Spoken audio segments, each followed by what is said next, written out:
নমস্কার, north east নিউজে আপনাদের স্বাগত জানাই মণিভূষণ চৌধুরী। বিস্তারিত সংবাদের আগে এক নজরে দেখে নেই আজকের সংবাদ শিরোনাম। শিলচর সিভিল হাসপাতালে রেডিওলজিস্টের অভাবে বিনামূল্যে সোনোগ্রাফি বন্ধ, বিক্ষোভ প্রদর্শন। শিলচরেও হিট অ্যান্ড রান, মদ বোঝাই বোলেরো গাড়ির ধাক্কায় আহত অন্তত 15 জন, ভাঙচুর। কাছাড়ের বাঁশকান্দি চিকিৎসা কেন্দ্র থেকে মেয়াদ উত্তীর্ণ ওষুধ দেওয়ার অভিযোগ। ওষুধের বোতল থেকে বেরিয়ে এলো পচাগলা মাছি, জনমনে ছড়িয়ে পড়ল আতঙ্ক। মেহেরপুর আলিটি করে জলজীবন মিশন প্রকল্পে ভয়াবহ কেলেঙ্কারি, গায়েব প্রায় 1,86,00,000 টাকা, মুখ্যমন্ত্রীকে স্মারকপত্র। এবার বিস্তারিত সংবাদ। শিলচরের শতাধিক প্রাচীন সিভিল হাসপাতালে চিকিৎসাধীন ও বহির্বিভাগের রোগীদের এতদিন বিনামূল্যে সোনোগ্রাফি করার যে সুবিধা ছিল তা আজ থেকে রেডিওলজিস্টের অভাবে বন্ধ করে দেওয়া হয়েছে। এই ঘটনার তীব্র প্রতিবাদ জানিয়ে আজ শিলচর সিভিল হাসপাতালের সামনে বিক্ষোভ প্রদর্শন করেন সিভিল হাসপাতাল আধুনিকরণ দাবি কমিটি। বেলা 11:30 থেকে দুপুর 12:30 পর্যন্ত বিক্ষোভ চলাকালে সেখানে বক্তব্য রাখেন সংগঠনের মুখ্য আহ্বায়ক কমল চক্রবর্তী, নাগরিক স্বার্থ রক্ষা সংগ্রাম পরিষদের অন্যতম সদস্য দীপঙ্কর চন্দ, রূপম সাংস্কৃতিক সংস্থার সাধারণ সম্পাদক নিখিল পাল। কমল চক্রবর্তী বলেন, সিভিল হাসপাতালে এই পরিষেবা বন্ধ হয়ে যাওয়ার ফলে আর্থিক দিক থেকে দুর্বল পরিবারের রোগীদের চিকিৎসা খরচ বহন করা মুশকিল হবে। অসম সরকারের রাজ্যের সমস্ত সিভিল হাসপাতালে সোনোগ্রাফি ও বেশ কিছু রোগ নির্ণয়ের জন্য রক্তের পরীক্ষা বিনামূল্যকরণের ব্যবস্থা করেছে, কিন্তু রাজ্য সরকারের এই জনকল্যাণমূলক প্রকল্প থেকে বঞ্চিত হবে কাছাড় জেলার মানুষ। তিনি বলেন, সিভিল হাসপাতাল আধুনিকরণ দাবি কমিটির পক্ষ থেকে কয়েকদিন আগেই সোনোগ্রাফি করানোর জন্য রেডিওলজিস্ট নিয়োগের দাবি জানিয়ে একটি স্মারকলিপি জেলা স্বাস্থ্য বিভাগের উপসঞ্চালক ডাক্তার আশুতোষ বর্মন, সিভিল হাসপাতালের সুপার ডাক্তার অপূর্ব কুমার পাটোয়ার কাছে প্রদান করা হয়। এছাড়াও এই স্মারকপত্রের প্রতিলিপি রাজ্যের মুখ্যমন্ত্রী ও স্বাস্থ্য মন্ত্রকের দায়িত্বে থাকা ডক্টর হিমন্ত বিশ্ব শর্মার নিকট ইমেইলে পাঠানো হয়, কিন্তু এখন পর্যন্ত এ ব্যাপারে কোনো সদর্থক পদক্ষেপ পরিলক্ষিত হয়নি। এছাড়াও আরও অন্যান্যরা এদিন বক্তব্য রেখে অতিলম্বে পুনরায় বিনামূল্যে সোনোগ্রাফি পরিষেবা দেওয়ার দাবি রাখেন। সিভিল হাসপাতাল অত্যন্ত গুরুত্বপূর্ণ সাধারণ জনমানুষের কাছে। খবরে প্রকাশ, কারো পায়ে যদি হাড়ে কোনো ব্যথা লাগে বা এই ধরনের কোনো অত্যন্ত জরুরি কোনো পরিষেবার প্রয়োজন পড়ে, আগে সিভিল হাসপাতালে সেই বিভাগের ডাক্তার ছিলেন, কিন্তু বর্তমানে শিলচর সিভিল হাসপাতালে তা নেই। সোনোগ্রাফির বেলায় অনেক কিছু শোনা যায়। বিষয় হচ্ছে, সোনোগ্রাফি করাতে যত লোক যান সবাইকে তা দেওয়া হয় না, নির্দিষ্ট বাপে কয়েকজনকে দেওয়া হয় সিরিয়াল মেনটেন করে। তা তাদের ভিতরের ব্যাপার। দীর্ঘদিন থেকে এ দাবি উঠছিল, সোনোগ্রাফির যে সংখ্যা দেওয়া হয়ে থাকে, করানো হয়ে থাকে, সেই সংখ্যা বাড়ানো হোক, তাতে সাধারণ মানুষের উপকার হবে, মঙ্গল হবে। কিন্তু সোনোগ্রাফি লোক বা রোগীকে যেভাবে পরিষেবা দেওয়া হয়ে থাকে, সংখ্যা বাড়ানো তো দূরের কথা, তা পুরোপুরি যেন বন্ধ হয়ে পড়েছে। তাই কমল চক্রবর্তী থেকে শুরু করে তাদের সংগঠনের অনেকেই এ বিষয়ে প্রতিবাদ করছেন। নর্থ ইস্ট নিউজ বারবার শিলচর সিভিল হাসপাতাল নিয়ে সংবাদ প্রকাশ করেছে। সাধারণ জনমানুষের পাশে আছে নর্থ ইস্ট নিউজ, এবং এই সংবাদের পরিপ্রেক্ষিতে অনেকেই আমাদের কাছে এইসব বিষয় তুলে ধরেছেন। তা উপযুক্তভাবে আমরা কমল চক্রবর্তী, দীপঙ্কর চন্দ এবং রূপম সংস্থার সম্পাদকের মাধ্যমে আমরা আপনাদের কাছে তুলে ধরলাম। সাধারণ মানুষও অনেক কিছু বলতে চাইছেন এই বিষয় নিয়ে। যদি আপনাদের কারো এই বিষয়ে কিছু বলার থাকে, আমাদের একটি অনুষ্ঠান রয়েছে পাবলিক ডিমান্ড নামে, তা অনেকেই দেখে থাকেন, খুব সাপোর্ট রয়েছে এই অনুষ্ঠানকে ঘিরে। আমরা কারো পক্ষে বিপক্ষে নই। আপনারা আমাদের ডাকুন। জিটিপিএল কেবল নেটওয়ার্কের পাশাপাশি ফেসবুক পেজে এবং ইউটিউব পেজেও তা প্রকাশিত হয়ে থাকে। এই প্রতিবেদক মণিভূষণ চৌধুরীর দায়িত্বে আমি আছি নর্থ ইস্ট নিউজের এডিটর ইন চিফ। আমি ব্যক্তিগত যে আমার ফেসবুক পেজ রয়েছে, তাতেও লিখে দেই, প্রকাশ করি বিভিন্ন সংবাদ। এই সিভিল সংক্রান্ত যদি আপনাদের কিছু মতামত থেকে থাকে, একত্রিত হন কোনো একটি এলাকায়, আমাদের আপনারা ডাকুন। ইউটিউব, ফেসবুক পেজ বা আমার ব্যক্তিগত পেজের নিচে আপনারা কমেন্ট করে মোবাইল নম্বর সহ লিখে দিন। আমরা কথা দিচ্ছি আমরা আপনাদের সাথে যোগাযোগ করব। শুধু সিভিলের বিষয় না, যে কোনো পাবলিকের মঙ্গলার্থে যে কোনো বিষয়ে আমাদের ডাকুন, আমরা আপনাদের পাশে আছি। আপনারা যে কোনো কেউ কথা বলতে পারেন। অনেকে শুধু ফোন যুগে, হোয়াটসঅ্যাপ যুগে কথা বলেন। আমরা অনুরোধ করছি প্রকাশ্যে বলুন, তাতে দেশের মঙ্গল হবে, সরকারের কাছে উপযুক্ত বিষয় পৌঁছবে।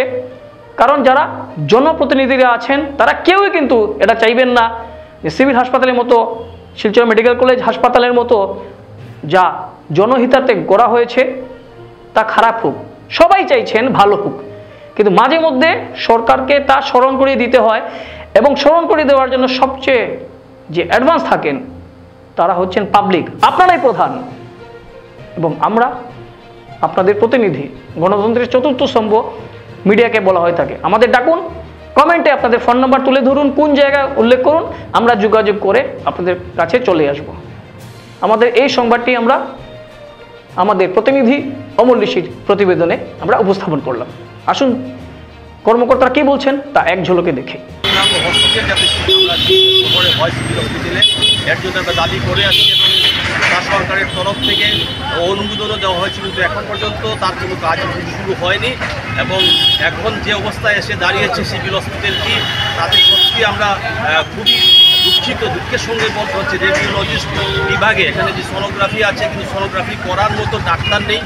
তাই আমরা চাইছি যে অতি সত্ত্বর যাতে এখানে সম্পূর্ণভাবে প্রতিটি বিভাগে ডাক্তার যাতে রিক্রুটমেন্ট করা হয়, এবং রুগীরা যাতে দুস্থ রুগীরা এখানে সেবা পায়। এসে আমরা দেখেছি অনেক রুগী আসেন এখানে, কিন্তু ওরা প্রাথমিক চিকিৎসা নিয়ে শুধু প্রেসক্রিপশন দিয়ে দেওয়া হয়, তারপরে ওরা চলে যায় বাড়িতে।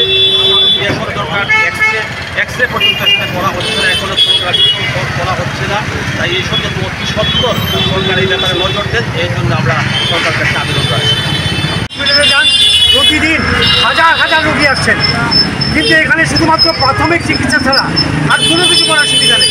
একের পর এক ডিপার্টমেন্ট আছে। আপনারা দেখবেন ওখানে আমরা লিখে রেখেছি সমস্ত বিভাগের ডাক্তার বা এক্সপার্টরা তারা নেই এখানে। এটার পেছনে অন্য রকমের চক্রান্ত আছে। প্রতিবার ইলেকশনের সময় আমরা এটা জানতে পারি আধুনিকীকরণ হবে হবে হবে, ওই ইলেকশন টু ইলেকশন মাঝখানে কোনো কাজ হয় না। তার ফলে যে অবস্থা তার থেকে কিন্তু খারাপ হচ্ছে। একজন মাত্র ছিলেন সবেদন নীলমণি রেডিওলজিস্ট, সেই রেডিওলজিস্টের বিদায় নিয়েছেন, স্বাভাবিকভাবে নিয়েছেন। ওনার বয়স যথেষ্ট বয়স, অনেক সার্ভিস দিয়েছেন তিনি, কিন্তু সরকারের জানা সত্ত্বেও এই কাজগুলো করা হচ্ছে না। গতকালকেই আমরা দেখলাম যে 70,000 শিক্ষক আগামীতে যেদিন বিদায় নেবেন তার পরের দিনই শিক্ষককে নিযুক্ত করা হবে। নিশ্চয়ই এটাই তো হওয়া উচিত, কিন্তু সিভিল হসপিটালের মতো এত গুরুত্বপূর্ণ, এত সেন্সিটিভ একটা জায়গাকে এভাবে নেগলেক্ট করার মানেটা কি? এটা মিশন ডিরেক্টর লক্ষ্মীপ্রিয়া দাস যিনি গুয়াহাটিতে আছেন, আমরা লক্ষ্মীপ্রিয়া দাসের কাছে মেইল পাঠিয়েছি, আমরা গভর্নর অফ আসামকে মেইল পাঠিয়েছি, আমরা আমাদের যে মুখ্যমন্ত্রী এবং স্বাস্থ্যমন্ত্রী হিমন্ত বিশ্ব শর্মা তাকেও পাঠিয়েছি, কিন্তু এখন পর্যন্ত তারা সিভিল হাসপাতালে এখনও পর্যন্ত রেডিওলজিস্ট নিয়োগ করেনি। এবার এই রেডিওলজিস্ট নিয়োগ না করাতে কেউ এখানে সোনোগ্রাফি আর করতে পারবে না। এবার সবচেয়ে বেশি সমস্যায় পড়ে গেছে বিশেষত গর্ভবতী মহিলারা, যারা এখানে ট্রিটমেন্ট করাতেন। তারা গতকালকে একজন তারা বলছে যে এখানে নাকি সোনোগ্রাফি হবে না, আমি সোনোগ্রাফি কোথায় করব? এই যে ভাবে একটা শিলচরের মতো একটা সিভিল হাসপাতালে যদি একজন রেডিওলজিস্ট নিয়োগ করতে না পারে, তাহলে আমরা কোথায় যাব? সেই জন্যই আমরা আজকে রাস্তায় নেমেছি। তবে আজকের আন্দোলন শুধু এখানেই শেষ হবে না, আমরা পরবর্তীতে আন্দোলন আরও জোরদার করব যতক্ষণ না পর্যন্ত এখানে শিলচরে রেডিওলজিস্ট তৈরি হয়। একটি মদ বোঝাই বোলেরো গাড়ি পালানোর সময় একের পর এক যানবাহন ও পথচারীকে ধাক্কা মারে। এতে অন্তত 15 জন লোক আহত হয়েছেন। ঘটনাটি ঘটেছে শুক্রবার 9:45 নাগাদ। রাতের ঘটনা শিলচর পৌরসভা বিল্ডিং এর পাশে। এই ঘটনার পর উত্তেজিত জনতা গাড়িটিতে ভাঙচুর চালান। পুলিশ গাড়িটি বাজেয়াপ্ত করার পাশাপাশি আটক করেছে চালককে। গাড়িতে প্রচুর মদ পাওয়া গেছে বলে জানিয়েছেন প্রত্যক্ষদর্শীরা। ঘটনাটি শুরু হয় সদরঘাট এলাকায় পুরসভা ভবনের সামনে থেকে। সেখানে 3 জন লোককে ধাক্কা মেরে গাড়িটি পালাতে শুরু করে। হিট অ্যান্ড রান শব্দটি আমরা জানি, শিলচরেও যেন শুরু হয়েছে এই হিট অ্যান্ড রান। গতকাল এইসব ঘটনা ছিল রাত্রিবেলার ঘটনা। পালানোর পথে ক্যাপিটাল মোড়ে ক্লাব রোড অঞ্চলে ধাক্কা মারে আরও 2 জনকে। এরপর ট্রাঙ্ক রোড ধরে এগিয়ে গিয়ে ধাক্কা মারে কয়েকটি বাইক ওই রিক্সায়। এভাবে গাড়িটি একের পর এক জনকে আহত করে পালাতে শুরু করে। কয়েকজন বাইক নিয়ে পিছু ধাওয়া করেন। এই অবস্থায় গাড়িটি ট্রাঙ্ক রোড থেকে বাইক নিয়ে পিডব্লিউডি রোড হয়ে এগোতে থাকে। তবে টেনিস ক্লাব মোড়ে পৌঁছে রাস্তার পাশে গর্তে ফেসে যায়। এদিকে ভাঙচুর শুরু হলে খবর পেয়ে পুলিশ পৌঁছয় সেখানে। উত্তেজিত লোকেদের সরিয়ে পুলিশ গাড়ি সহ চালককে সরিয়ে নিয়ে যায়। প্রত্যক্ষদর্শীদের কেউ জানিয়েছেন গাড়িতে চালক ছাড়া ছিল আরও একজন লোক। তবে বিপদ বুঝে ওই লোকটি আগেই সরে পড়তে সক্ষম হয়। নর্থ ইস্ট নিউজের বরাকবেলি ইনচার্জ সুরজিৎ চক্রবর্তীর প্রতিবেদন। আমি তামনে ইঞ্জিনিয়ার ডাকছি কিটা লাগা ওদের টাইম উইটনেস লো যে এই রাস্তা লাগা এটা কিটা হইতাছে এটা না ডাকলে পারতাম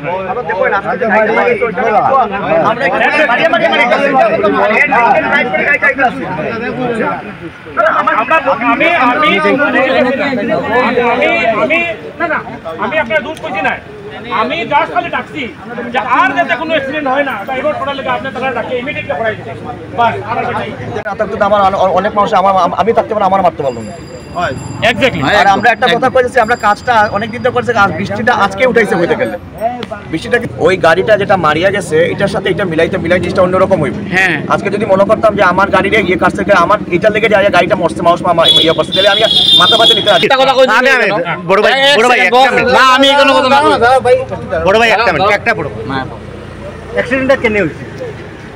হ্যাঁ, মধ্যপ অবস্থা আছে, ঠিক আছে, আমি মানি লইছি, আমি মানিয়ে নিছি, এটা ঠিকই আছে, কিন্তু সব 100% দোষ যদি আমার উপরে না আমি দুষ্গুণ করি না। কিন্তু শুনেন না, আমরা পিএইচি রে আমি একটু মতো বাইশ দিছি, পিএইচি রে কোনো রকম দোষারোপ করছি না। আমরা যখন কারণ আমরা যখন টেকনিক্যালি বোথ সময় ডিপার্টমেন্টের হাত বাঁধা থাকে। আজকে যারা এক্সিকিউটিভ এজেন্সি আছে তারা যে নন কোঅপারেটিভ থাকে তখন ডিপার্টমেন্টে তারা তো বান্ধিয়ে পুলিশ ধরে কাজ করতে পারতো না। আপনারা লাগলে তারা পেনাল্টি করেন, তারা সকল নোটিশ দেন যে কোন টাইম লিমিট করিয়া দেন, বলে তুমি 7 দিনের ভিতরে দুইটা করো না তোমার অত টাকা কম্পেনসেশন। তখন আমি একটা কথা কই, কারণ আমরা যখন লাস্ট টাইম গত পরশুদিন বুধবার আমরা একলাগে আইসা দেখা করছিলাম, তখন আমরা ননস্টপ কিন্তু মনসুন চলছে, বৃষ্টি পড়তেছে, কইতে গেলে আজকে বৃষ্টিটা উঠছে। আমরা কইছিলাম আমরা যেটা কইছি জিনিসটা আমরা আজকে রাতে বেলায় কিন্তু আমরা ট্রেনিং আছে। আমার একটা রিকোয়েস্ট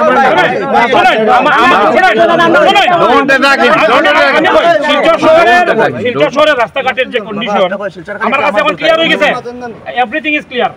আজকে দেখুন, আজকে পিডব্লিউডি উঠিয়া কইব পাইপলাইন পিএইচি শেষ না করলাম রাস্তা বানাইতাম না, পিএইচি উঠিয়া কইব আমার পাইপলাইন শোল্ডারের বাইরে আছে বাকি রাস্তার কিতা হইল।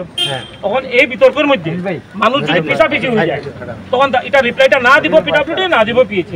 আজকে যে ঘটনাটা হয়েছে, আজকে 9টা মানুষ লইয়া আজকে আমরা দৌড়াইতে লাগবো, কেউ দৌড়াইতো না।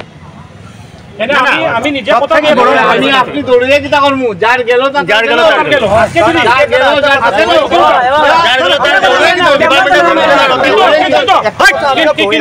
কিন্তু আমি একটা রিকোয়েস্ট রাখি, আমার একটা রিকোয়েস্ট আমি মিডিয়ার সামনে আমি কইতাছি, আপনি যে কন্ট্রাক্টর যে শিলচর শহরে আরবানের কাজ লইছে পাইপলাইন এর, ইউ প্লিজ কল হিম। আমরা সুপারভাইজার লাগে না, আমরা হ্যান্ডেল লাগে না, যে তারার যে শিলচরের টপ শট বস যার আন্ডারে অত কোটি টাকার কাজ চলে, he has to present here. Yes he has to এক সেকেন্ড আমি কেন একটা কথা বলছি, আমারও কথা আছে। হ্যাঁ, কইমু আপনি খারাপ পাইবা না, আমি এইমু চাইমু। আমার কথা হইছে আপনি যদি চাই যে রাস্তা বানানোর পরে রাস্তা কাটিয়ে কোন রাস্তা হইতো, এটা সরকারে চায়। হ্যাঁ, সরকারে চায়, এটার মধ্যে কি বেনিফিট আছে সরকার আমি আপনি জানি না, ঠিক আছে, কিন্তু কথা বলছি এটলিস্ট গাড্ডাটা দেখাও যাতে জেনারেল মানুষ এখানে আঘাত পায় না।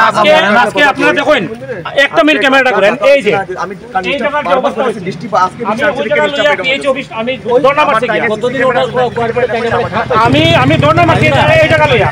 আজকে এই জায়গাটা দেখুন, এই জায়গাটা দেখুন, আজকে যে কন্ট্রাক্টর পার্টি রাত্রেবেলা হয়েছিল আমার লোক তুমুল ঝগড়া কন্ট্রাক্টর পার্টির লোকে।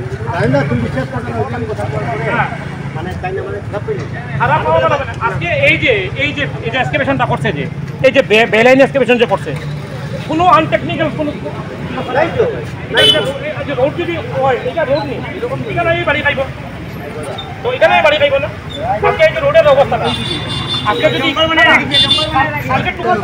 এক্স্যাক্টলি না এক্স্যাক্টলি উল্টে আজকে যদি টুকটুক উল্টে না মারা দিব গাড্ডার ড্যাপ দেখুন গাড্ডার ড্যাপ দেখুন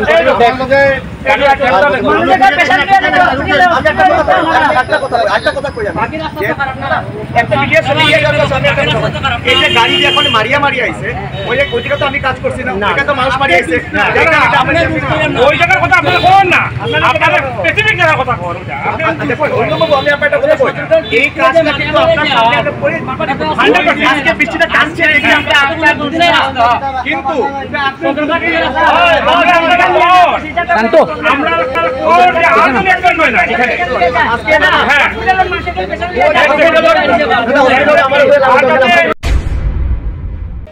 বাঁশকান্দি চিকিৎসা কেন্দ্র থেকে রোগীকে মেয়াদ উত্তীর্ণ ঔষধ রোগীর হাতে দেওয়ার অভিযোগের পর এবার প্যারাসিটামল ঔষধ কোম্পানির বিরুদ্ধে অভিযোগ আনলেন লক্ষ্মীপুর শহরের ৮ নম্বর ওয়ার্ডের বাসিন্দা জয়দীপ দাস। আমার আপনার অনেকের ঘরেই ছোট শিশু রয়েছে, কারো শিশুর বয়স 1 মাস 2 মাস 3 মাস, কারো 8 মাস, কারো 18 মাস বা আরো একটু বেশি হতে পারে। প্রত্যেকটি পরিবারের সন্তান প্রতিটি পিতামাতার কাছে এবং পরিবারের লোকেদের কাছে অত্যন্ত গুরুত্বপূর্ণ। আর এই শিশুদের সাথে যদি ছিনিমিনি খেলা হয় তাহলে কেউ চুপ থাকে না। নর্থ ইস্ট নিউজ কোনো দিকে কোনো পরোয়া না করে সে সংবাদ তুলে ধরে। জয়দীপ দাসের সে সংবাদ আমরা তুলে ধরেছি, যেখানে তিনি তার 18 মাসের সন্তানকে ঔষধ খাওয়ানোর উদ্দেশ্যে বোতল থেকে ওষুধ ঢালতে গিয়ে ওষুধের সাথে চামচের মধ্যে বোতল থেকে দেখতে পান পচা গলা একটি মাছি বেরিয়ে পড়ছে। তা দেখে পরিবারের সদস্যরা অবাক হয়ে পড়েন। প্যারাসিটামল কোম্পানির পেসিমল MF125 ওষুধটি বাচ্চাদের জ্বরের ওষুধ বলে জানা গেছে। এই ঘটনার পর আশেপাশে ছড়িয়ে পড়তেই ঘটনার বিষয়ে জনমনে আতঙ্ক দেখা দেয়। তারা বলেন মানুষ ওষুধ ব্যবহার করেন সুস্থ থাকার জন্য, কিন্তু প্যারাসিটামল কোম্পানির কাণ্ডজ্ঞানহীনতার জন্য এই ওষুধ খেয়ে বাচ্চার প্রাণ চলে যাওয়ার সম্ভাবনা হতে পারত।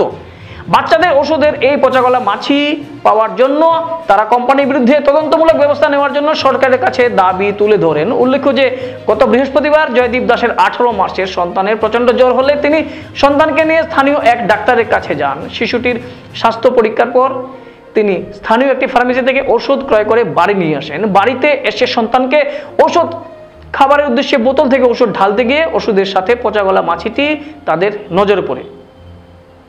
পরে বিষয়টি পরিবারের পক্ষ থেকে সংবাদ মাধ্যমকে তারা জানান। নর্থ ইস্ট নিউজের বরাক ভ্যালি ইনচার্জ সুরজিৎ চক্রবর্তীর প্রতিবেদন। জ্বর কত বছরের বাচ্চা আপনার? 18 মাস। 18 মাসের বাচ্চা। এটা ওষুধ থেকে ফুকটা কেমনে দেখলা? ওষুধ তো আমি যে সময় ডালছি মানে বাচ্চারা খাওয়াইতাম বলে, তখন দেখি একটা কালা কিতা দেখা যায়। তখন আমি দেখলাম যেটা উঠে দেখি এটা একটা মাসি। তখন আমি খাওয়াইছি না। রাতে 3টা বাজে, জ্বর খুব বেশি জ্বর। আমি আর রাত্রে আর খাওয়াইছি না, পরে জলপটি দিয়ে রাখছি। পরে সকালে 6টা বাচ্চা গেছি ফার্মেসিওয়ালারে বললাম এরকম দেবো। তারা আমি কিতা বলতাম এটা তো প্যাকিং আমরা তো দেখছি না, প্যাকিং আইছে। তারপরে আমি কিতা আমার জ্বর আইছে, পরে আরেকটা আনছি গিয়া বাচ্চারা নিয়ে আবার একটা খাওয়াইছি। তখন পরে জ্বরটা কমছে। এটা থেকে ওষুধ খাওয়াইছিলেন আপনি? হ্যাঁ, এই বোতল থেকে ওষুধ খাওয়াইছিলেন আগে? এই বোতল থেকে আমি একবার খাওয়াইছি। একবার খাওয়াই দিয়েছিল? একবার খাওয়াই নিয়েছি। এরপরে এটা ধরা পড়ছে? একবার খাওয়াইছে, খাওয়াইতাম লাগাই রাখি দিছি মুখা, রাখি দিছি জন্য। তারপরে যখন আবার জ্বর আইছে 6 ঘন্টা পরে আবার খাওয়াইতাম। তখন ডালছি, ডালার পরে দেখি একটা খালা কিতা দেখা যায়। তারপরে দেখি উঠে দেখি মাছিটা একদম মরিয়া লুটলুটতে হয়ে দিচ্ছে। দেখতাম না, বাচ্চার মুখে ডালি দিতাম। তখন বাচ্চা খাইল না, বাচ্চার তো ভর্তি হইল না। আমার সবকে পড়াই তো আমি দেখি নিচ্ছি। তার ওষুধ একটু খেয়াল করে যদি বাচ্চার ওষুধটা মারানি হয়, ভিতরে যেরকম ফুক মারবা তাহলে বাচ্চার ভালো লাগে খাওয়াই, যে বাচ্চার রিয়াকশন হয়, ক্ষতি করে, এটা তো দায়ী খেয়ে থাকবে। তো একটা ইয়ে করতে হবে, ডাক্তার বলতে যেমন দিকেই ডাক্তার হবে। তারপরে তো এটা খাওয়াইছি না, এটা রয়ে গেছে। মেহেরপুরের আলিটিকরে জল জীবন মিশন প্রকল্পে ভয়াবহ কেলেঙ্কারি। জল প্রকল্প না করে গায়ে প্রায় 1,86,00,000 টাকা। মুখ্যমন্ত্রীকে স্মারকপত্র ন্যায় বিচার না পেলে হাইকোর্টের দ্বারস্থ হওয়ার হুমকি ভুক্তভোগীদের। জল জীবন মিশন প্রকল্পে আরও ভয়াবহ কেলেঙ্কারির তথ্য সামনে এলো। এবার ঘটনাস্থল মেহেরপুরের আলিটিকর। ভয়াবহ এই কেলেঙ্কারি প্রকাশ্যে আসার পর নড়েচড়ে বসেন আলিটিকরের মানুষ। তারা কেলেঙ্কারির বিষয়ে বিস্তারিত জানতে ছুটে যান শিলচর ঘুঙুরের PHE ডিভিশন 2 কার্যালয়ের এক্সিকিউটিভ ইঞ্জিনিয়ারের কাছে। কৈফিয়ত চান তার কাছে। ঘটনাকে কেন্দ্র করে তখন এক উত্তপ্ত পরিস্থিতির সৃষ্টি হয় কার্যালয় প্রাঙ্গণে। আসুন সেখানে পরিস্থিতি কি আমরা নর্থ ইস্ট নিউজের প্রতিনিধি রাজুদের প্রতিবেদনে তা দেখি। হওয়ার পরে দেখি কোন জায়গাতে প্রবলেম হয়েছে, অ্যাকশন কোনখানে হয়েছে না ডিটেইলস দেখি জানাইনি। অ্যাকশন যদি দেখুন কর্পোরেট আছে, ওই যে অ্যাকশন নেওয়াটা তো কথা, আমি তো জিনিসটা খুঁজিয়ে বার করি, বার করার পরে যদি পাইন কিছু বলতে তা আপনি অ্যাকশন নিবেন। যদি দেখা যাক, ন্যাচারালি আমি অফিসিয়ালি জানাইমু আপনারা। জীবন মিশন প্রকল্প লইয়া জল জীবন মিশন প্রকল্পের আলিপুরের মেহেরপুর আলিপুরের প্রকল্পের জিনিসগুলা কিছু জানার লাগে আমরা এক্সিকিউটিভ ইঞ্জিনিয়ার ডিভিশন 2-তে গেছি। ইঞ্জিনিয়ার সাহেব অনেক বাউতাবাজি দিছেন এবং তাই বলছেন যে জল জীবন মিশনটা বলে পানি করে দেওয়া হয়ে গেছে। তো পানি কমিটিটা যদি সমঝে দেওয়া পানি কমিটিটা আইলো হচ্ছে কি, আর তাই কিছুই যদি জানেন না তাইলে তাই ইঞ্জিনিয়ারের স্যারও পর তাই সঠিক উত্তর কিছু দিতে পারেন না, তাই নাহলে ওই তথ্যটা আমরা আমার কাছে দিবা, আপনার কাছে যে তথ্য আছে ওই তথ্যগুলো আমারে দিবা। তা আমরা তথ্য পাইলাম হচ্ছে কি, আমরা তো এই ডিভিশন 2 এক্সিকিউটিভ ইঞ্জিনিয়ার অফিস থেকে তো পেয়েছি, এখান থেকে তো আমরা তথ্যগুলো পাইছি, আমরা আবার দান্ডে তথ্য দিতাম কিনা, তাই না একজন ইঞ্জিনিয়ার হইয়া তাই আমরা কাছে তথ্য পেতে। আর এই যে এখানে আমরা জিগাইলাম যে সার্ভে করা হয়েছে আলিটি করে 550 জন, তাই দেখাইতেছে কনজুমারে কানেকশন নিছে 139 জন। এদিকে তো পাইপলাইন গেছেই না, 139 জন কই থেকে আইলো, কেউ তো কানেকশন পাইছে না আলিটি করে। এই যে প্রকল্পটা যে তাই জল জীবন মিশন প্রকল্পতে দেখাইতেছে যে এখানে 1,86,00,000 টাকা তাই প্রকল্পের মধ্যে খরচ করছেন, কেউ তো এখানে কাজ দেখছে না। শিলচর শহরের প্রাণকেন্দ্র প্রেমতলা স্থিত জননী অ্যাপার্টমেন্টে গতকাল বিকেলে সম্মিলিত লোকমঞ্চের এক সাধারণ সভা অনুষ্ঠিত হয়। সভায় পৌরোহিত্য করেন সম্মিলিত লোকমঞ্চের সভাপতি ডক্টর অনুপ কুমার রায়। এদিনের সভায় বিগত 26শে মে সম্পন্ন হওয়া আন্তর্জাতিক ধামাইল দিবস উদযাপন অনুষ্ঠান নিয়ে পর্যালোচনা করা হয়। তাছাড়া আগন্তুক মাসিক লোককণ্ঠ অনুষ্ঠান ও ধামাইল উৎসব আয়োজনের জন্য তারিখ নির্ধারণ করা হয়। উল্লেখ্য, এদিনের সভায় অন্যান্যদের মধ্যে উপস্থিত ছিলেন সাধারণ সম্পাদক ভাস্কর দাস, সাংস্কৃতিক সম্পাদক কানাইলাল দাস, সহসভাপতি সুপ্রতিম দত্ত রায়, মঙ্গলানাথ, প্রচার সম্পাদক কমলেশ দাস, বরিষ্ঠ সদস্য দীপকনাথ, কিশোর দত্ত চৌধুরী প্রমুখ।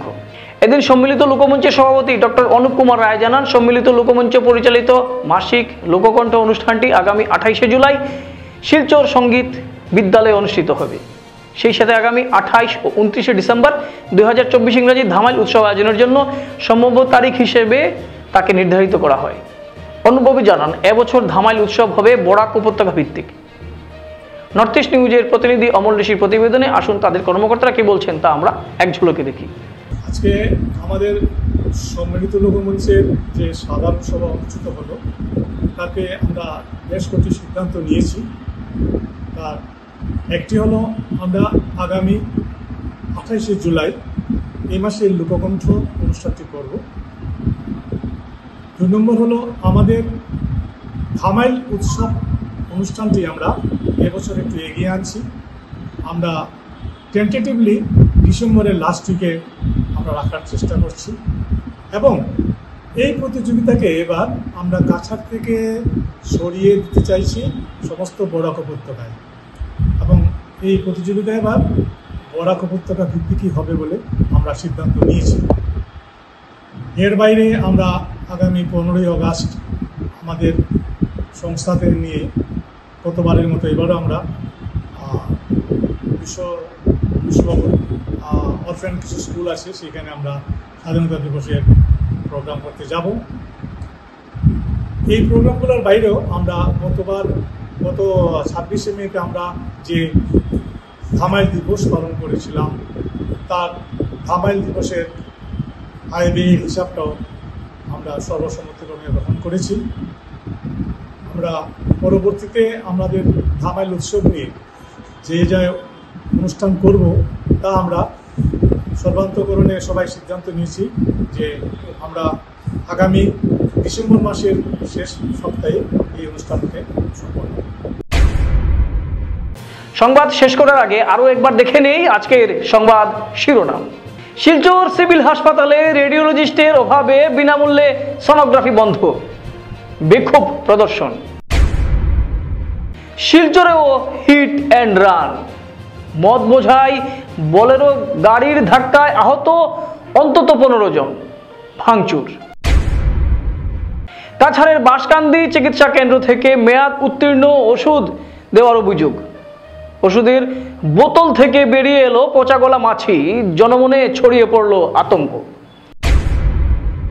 মেহেরপুর আলিটি করে জলজীবন মিশন প্রকল্পে ভয়াবহ কেলেঙ্কারি, গায়েব প্রায় 1,86,00,000 টাকা, মুখ্যমন্ত্রীকে স্মারকপত্র।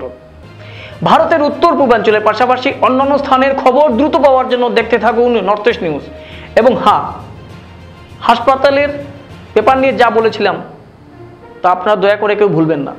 আপনাদের স্থানের কোনো সমস্যা হলে কমেন্ট করুন, ফোন নাম্বার সহ লিখুন, আমরা যোগাযোগ করব আপনাদের সাথে। আমরা আসবো আমাদের পাবলিক ডিমান্ড অনুষ্ঠান নিয়ে আপনাদের পাশে। দেখতে থাকুন নর্থ ইস্ট নিউজ। ধন্যবাদ।